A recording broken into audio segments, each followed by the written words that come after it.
Potret perayaan Idul Adha keluarga Ayu Ting Ting. Berpose bareng sapi kurban.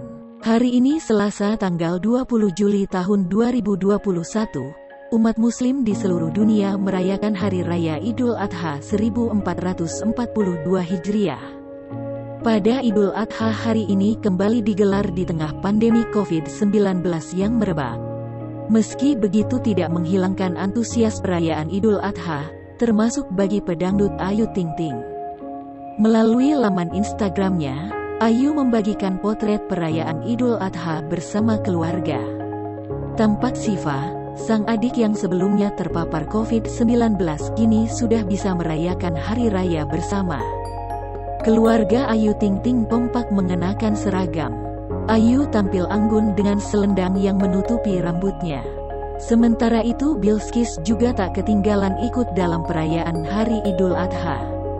Pada potret lain, Ayu dan keluarga berpose bersama sapi kurbannya.